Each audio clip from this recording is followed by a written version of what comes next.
Hello, boys and girls, ladies and gentlemen, reptiles and amphibians, Martians and Kryptonians, and everyone else. My name is Sparkfinger, and today is another episode of AI Games News. Today we don't have anything about AI Dungeon, but we do have something really unique. For the first time ever, we're mentioning HoloAI.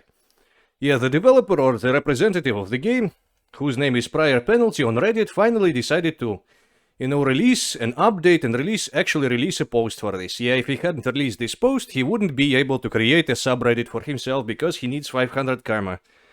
And he doesn't really care about public relations. And yeah, that's why HoloAI still hasn't taken off the ground. I can't do their public relations game for them, but today, since they put some effort and made a Reddit post, I'm going to read it. And I'm going to finally provide the community with some well-needed info about whether or not HoloAI can or cannot be a nice enough replacement for AI Dungeon.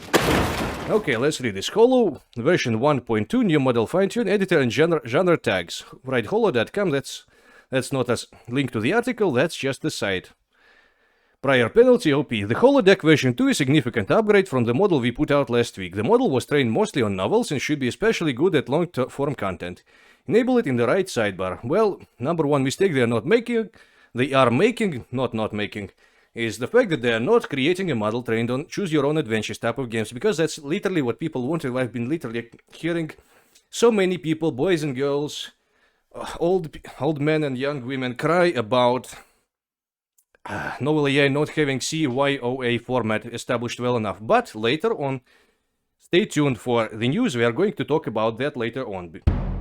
About NovelAI. Genre selection, a replacement for AI types, which allows you to select any number of genre tags and encourage generation within those categories specifically. There are currently around 15 or so to pick from. A larger number will be added over the next 48 hours. A completely revamped editor with standard formatting features like italics, bold, etc. Well, that's kind of funny. You can generate at multiple locations from the text, create section headers, and generally write like you would any document creation program. Well, a great feature is that you can generate at multiple locations from the text. That's what the alternatives, AI Dungeon and NovelAI, don't have. You can only generate from the bottom. I'm not sure if that's exactly what it is, but it seems to be the case.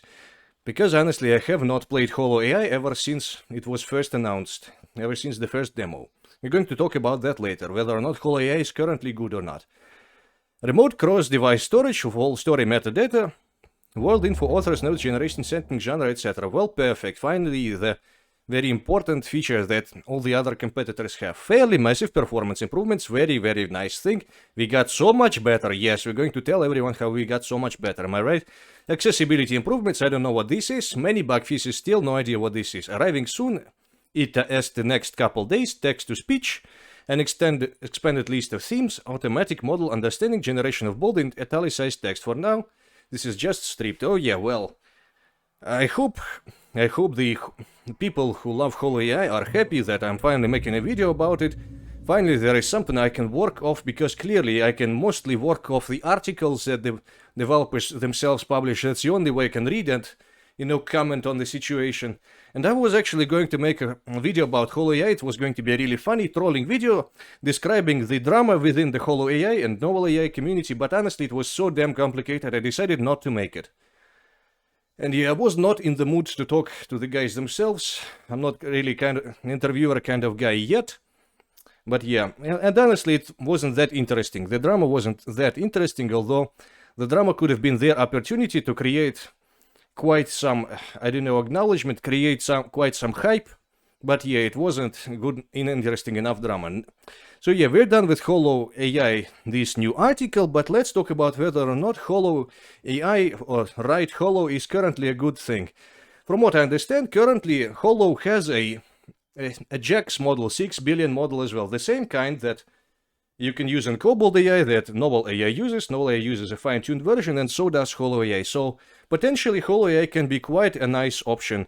It is supposed to be much better than much better and much more different from the demo that I've played. So yeah, if this video performs well, I just might buy myself a HoloAI subscription and play it. So yeah, if you want to see more HoloAI content, please feel free to leave a like and subscribe from all your family accounts to my channel. I'm kidding, that's a joke, okay. I ain't telling people to do that, actually. Well, yeah, it's the same JAX, the same freely accessible 6 billion parameter AI engine, and it's pretty good. I've been enjoying playing it with NovelAI. And yeah, now for the smooth transition into NovelAI. Let's take a look here. Yeah, 1 or 2 days ago, honestly, I can't remember, Kuromus, the developer, announced a new fine-tune of Sigurd, this time called Sigurd V3 version 3, our fine-tuned GPT J6B model.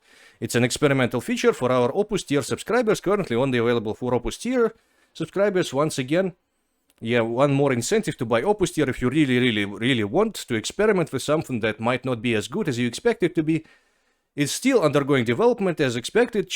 Development changes and will be updated and adjusted over time. Opus tier subscribers can enable Sigurd V3 under the account's option settings. Make sure to reload the page to ensure you get the latest version. Yeah, there we go. And there is the picture. Let's zoom in. Yeah, this is how you enable it. There is now an option to select one of 3 models. Calliope, Sigurd 1, version 1 and Sigurd version 3.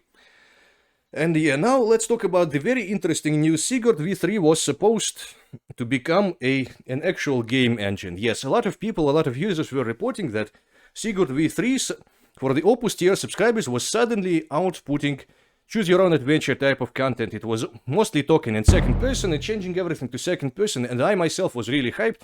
I thought, has Kuromus really made a good decision? Is he finally pandering to his actual audience who have all come from AI Dungeon and really want to play immersive second-person adventures? I'm, of course, over-exaggeration, but you get what I'm saying, okay?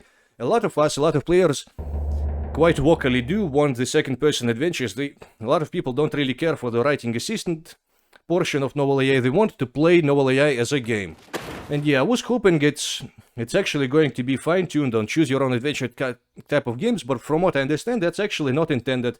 It just seems to be sort of a mistake in the system, or rather a human bias problem. People started seeing things that weren't actually there, because frankly, there is second person in a lot of books, a lot of text. So yeah, Sigurd V3 is actually not a game. It's not providing us gamification unless the developers themselves are going to confirm that there is going to be another fine-tuned version for second person adventures, and then we can actually start playing NovelAI more like a game. I've tried playing it.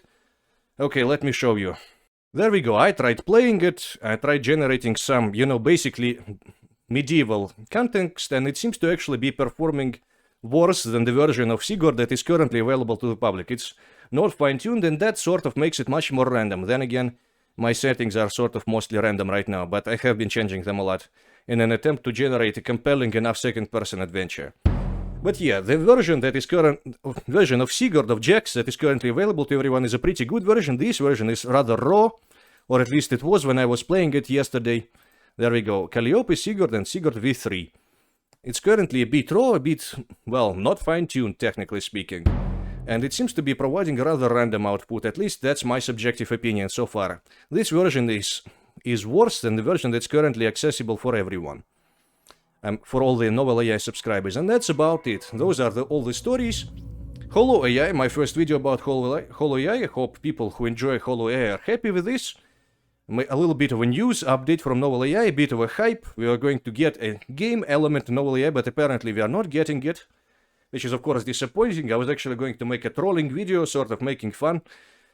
But yeah, it was one of those nighttime ideas, so I decided to not go through with this. Yeah, those are 2 very important news, and if you really like this video, if you want to see more about HoloAI or NovelAI, you can click the like on this video and make sure to tell me in the comments. I have a couple of ideas for AI games in the future, but I decided to not go for quantity of videos as much. I decided to put some more effort into quality of my videos, see if I'm going to make something in-depth like a tutorial, and not just a news video. Today was simply a news video, and I hope you enjoyed it. Sparkfinger out, quite abruptly. I hope to see you all next time.